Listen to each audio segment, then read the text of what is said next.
Sutton United Talk Time on podcast. It's the Sutton Podcast. And there it is! Sutton United of the GM Vauxhall Conference have put out First Division Coventry City, winners of the FA Cup themselves less than 2 years ago. And what a moment to enjoy for the fans of this Surrey side. They've had their moments before, but never one like this. But the whistle goes now. Delight for Sutton United. Sutton United from the National League are through to the last 16 of the FA Cup. No longer English football's perennial non-league club. A 123-year crescendo reaches a new peak for Sutton United, who are promoted to the Football League for the first time. Hello and welcome to this episode of Sutton United Talk Time on podcast. It's the first ever one, the Sunday service. Joining me today is a guest who's been on before, so he's not going to get the whole "Who are you" treatment. It's Andrew. How's it going, Andrew? Hi, good afternoon, Mike. Good to see you again. Lovely. Forward out from yesterday? That was about to be my first line of the podcast. Yeah, I was absolutely bitter yesterday, wasn't it? It was. Funny enough, we all thinking it was quite cold, and a couple of players were like, "That's the coldest I've ever played in my life," and it was a nice one. Yeah, literally. I saw John Barden's Insta stories, and they were sitting in an ice bath after the game yesterday. I don't think they really needed to be honest. But obviously, last year we weren't at these. Well, apart from the two home games that in between the lockdowns, we weren't really at the games to experience that cold weather. But yesterday was a little bit of a shock, wasn't it? You kind of forget because last year we were all tucked up, nice and toasty, and we didn't watching streams. Yeah. But what I wanted to do is I'm not going to do the whole "Who are you?" because we had that before. But getting to know people, what I'm going to be asking is various different questions. And the one I've decided for you this week is, who is your favourite player from the past, not the current crop, because that's a bit unfair to be picking out from the current crop. So any player from the past, who's your favourite? Doesn't have to be the best player, just is there a reason for it or whatever? I was asked this when I did a programme interview a couple of seasons ago, and I'd probably stick with him still. I'd say Danny Bolt, which was kind of early 2000s, and then I just loved his left foot. He scored some extraordinary goals, and then I bumped into him at one of the fans versus coaches games, which we used to hold, if you remember, kind of at the end of the season, and he turned up for one of them, and actually I got to ask him a couple of questions about his time at Sutton, and he said he really enjoyed his time at Sutton, and personal circumstances curtailed his time at Sutton. He would have stayed a little bit longer, but he would certainly be up there. And then I'd probably have to give a shout out to Nicky Bailey, who I saw obviously when he was coming through the ranks at Sutton, and then when Doz brought him back a couple of years back. But yeah, that would be my a couple of entries there for your question. Well, Nicky, I was thinking about it myself yesterday, and I was coming up. I've got my old answer, and then 2 minutes later, no, I've got a different answer. Now I've got a different answer. Mine would probably have to be one of the players that made me come back time and time to the club was Lenny Dennis. And part of the reason, I still don't understand why, but part of the reason is he used to be at the club doing great things, and then Paul McKinnon, who was a great striker for the club, who used to play in Sweden, and then came back when the Swedish league ended. I always felt like, I don't know, I objected that he was coming back, and all the fans were like delighted he was back, and I was like, poor Lenny, he's done all the hard work for the last few weeks, and you lot just go, So I think it was because I was outraged on his part. Obviously, I understand a bit more now, but still, there's that little child in me going, no, Lenny, I love Lenny. But yeah, Nicky, I thought was great. When he came back, I thought it was actually quite a big move for us at the time, for him coming back, because he could definitely have played at a higher level. And funny enough, that was one of the things I mentioned to him about what you said about Danny loving his time at the club. Is at the time we seemed to be getting a lot of players going off and coming back and coming back to the club, because there is certainly something just about the whole setup. Pretty much every player who's left has always left on fairly good terms. I think there was one who didn't leave on greatest terms. Gonzalez, I think, went to Carshalton. Luis Gonzalez, Yeah. Gonzalez, yeah. Yeah, I think there was a bit of stroppiness when he left. But other than that, most players leave with our good wishes. But actually, stepping into dangerous territory here, I don't want to talk about players leaving. But yeah, no, it's nice to kind of hear where different people come from. And I'm guessing most people's answers is going to be kind of around when they first started going regularly, and the players that made them. I'm guessing. I don't know. Some kind of psychology there. I'll talk to my daughter about it. But let's chat about the Barrow match. Obviously freezing. There was a bit of a not surprise, because obviously I don't choose a team and I don't know what I would be doing if I did, but I was a little bit not confused even, but I was a little bit surprised that Ricky didn't get the nod over Will, considering how well Ricky played against Mansfield the other night. I mean, I saw your predicted team lineup for the game, and in there, and yeah, exactly the same as you. Really, I mean, did he get the man of the match on Tuesday, or did McGill get it? But Kubo surely should have been up there. I mean, he had a great game, and people that I was standing next to on Tuesday said how much of an impact he'd made, because we haven't seen a great deal of him for whatever reason. He didn't even come on yesterday, did he? No. So yeah, that was strange one. That surprised me as well. Not just that he didn't come on. We only did use 2 subs yesterday. We always use 3 subs, but for some reason yesterday didn't. And also, again, surprised but great to see Kenny coming for Alistair Smith. Yeah, I mean, I didn't hear the news about Smith. Just watched Matt's post-match, and he said Smith picked up a knock in training. But yeah, I'm a big fan of Kenny.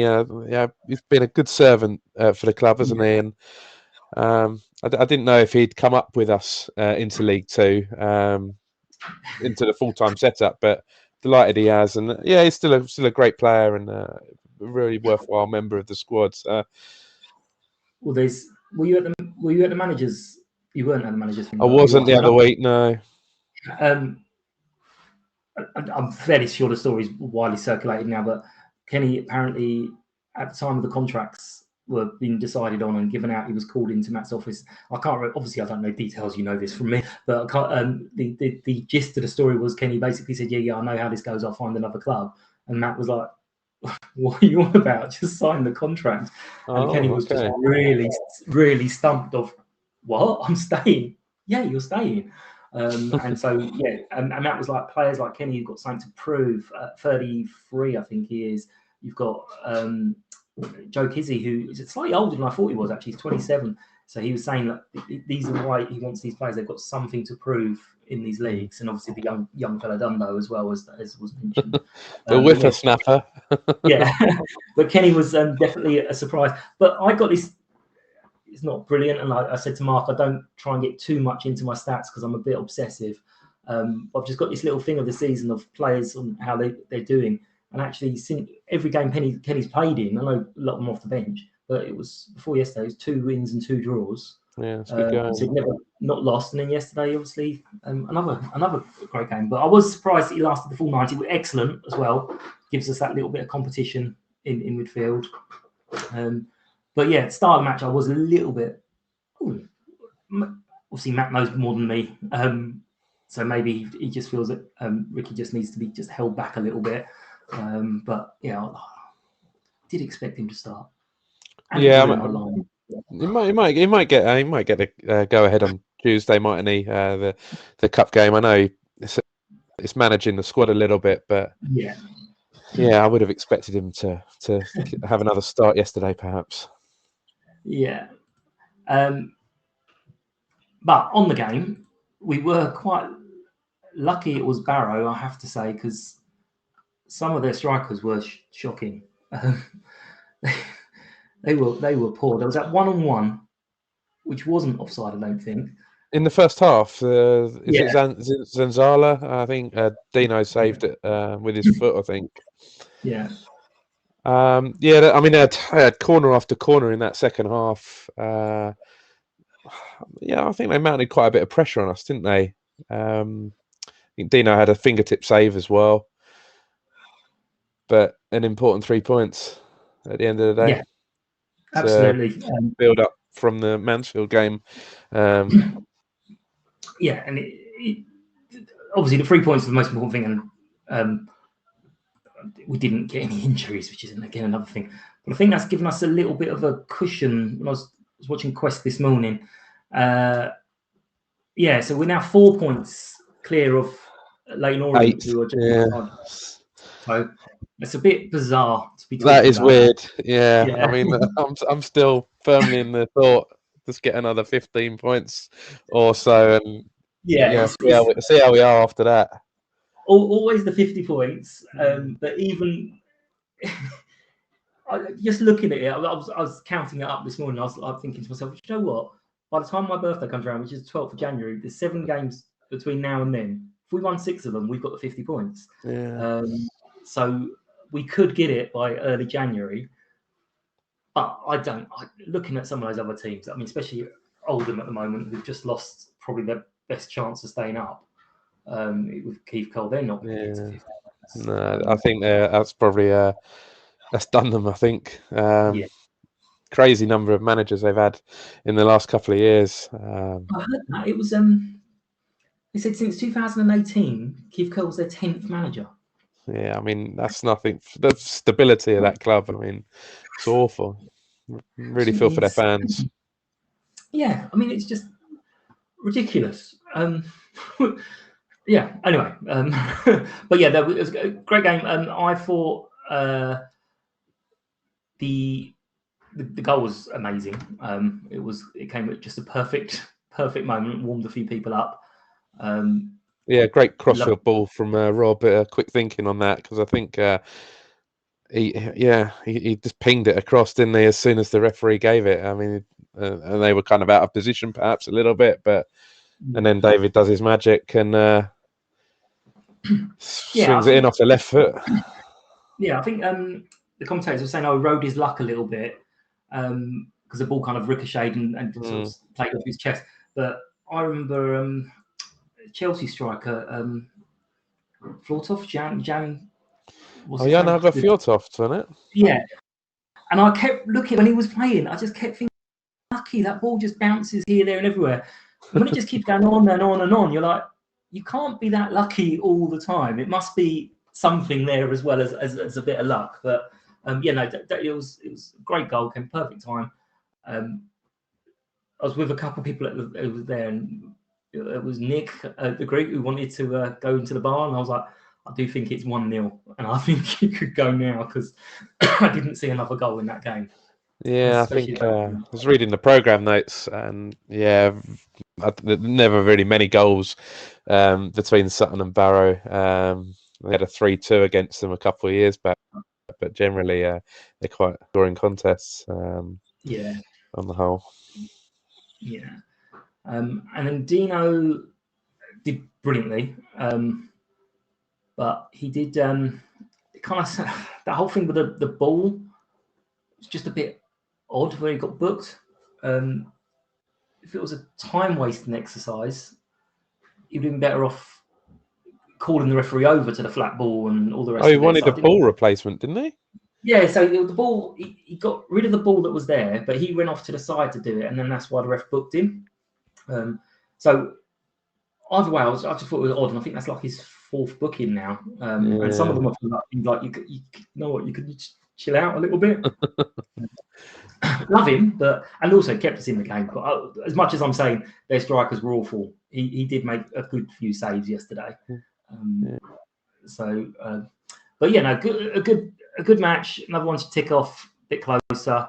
I am going to put you on the spot, and something I'm thinking I'm going to carry on. I'm not entirely sure if the name's going to stick. It probably isn't, because the missus was like rolling her eyes very violently when I said it. But it's going to be the Sutton United podcast player of the day. No, okay. it It doesn't work. It doesn't work. It's a mouthful. Yeah.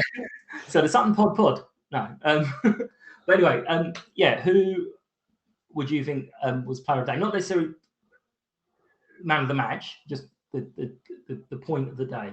Yeah, I'd probably have to say Adji Boy just for the goal, to be honest. Yeah. I could have gone with Dino, of course. String of good saves, but yeah, the real bit of quality really was the finish from Adji Boy, wasn't it? Absolutely. So I'm slightly worried for January. I'm not going to lie about keeping on Tim. But... He did at that thing. He did say there's nothing expected for January, which would kind of indicate hopefully players have committed. What he also said is, and I think I put this on there for you, is that due to the way we're working things now, we have essentially got a scouting process and targets for almost every single player to be replaced. So if someone left, obviously it'd be unhappy, but we've got other players that can cover the position, and then someone else to come in or plan to come in. I think he even said there might be two players planned ahead. And he said we've got players we're looking at not for this year, not for next year, 2-3 seasons down the line. It's very good. Is just like, oh my God, this is something we're talking about. But as you're the only guest on today, that means there's no there's no split vote or controversy. It's David going to be man of the match. There he is. I'll tweet that out later. I'm sure he'll be utterly delighted to get the accolade from Sutton Podcast. But to squeeze us on a little bit,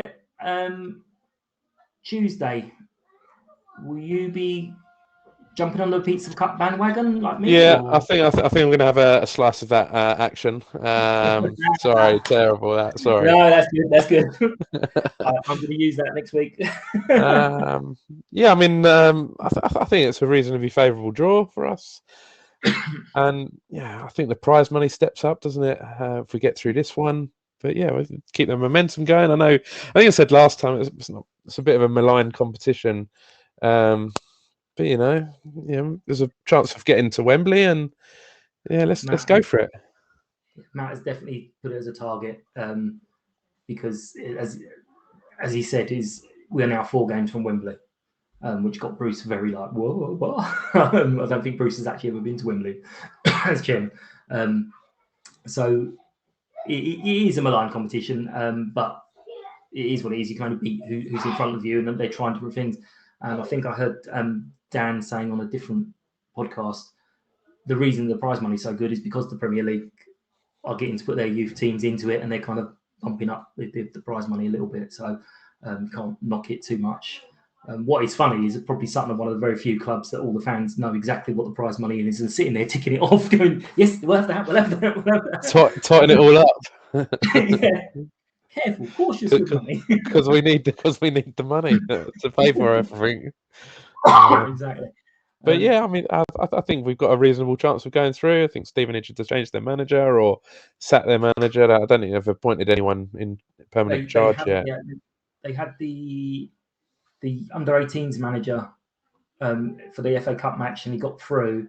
And then it was a big thing that he was then going to be taking charge of the FA Cup match the following Tuesday night, which I think was against us, and we beat them. But yeah, I've watched the last couple of quests, and I'm fairly sure Stevenage have officially changed their name to Struggling Stevenage. So we can only hope. They had their game called off yesterday, I think, up at Tranmere. So. Oh yeah. So we'll So I'm reasonably confident that we'll get something on Tuesday night. And interestingly, a guy from work's going to come with me on this Tuesday, and I was telling him on Saturday, wrap up warm, wrap up. It is so cold. It's going to be freezing on Tuesday night. And he just sent me a message going, yeah, I've just checked the weather forecast. It's going to be 11 degrees on Tuesday. No way. Is it jumping back up? No. I said, that's a typo. That's absolutely typo. And I checked about 3 different weather sites, and it's like suddenly Sunday, Monday is going to be cold, and then Tuesday is going to suddenly be balmy almost. I might have to get my cap out. Yeah, that's ridiculous. It'll be shorts and t-shirt weather. But yeah, that kind of brings us up to date.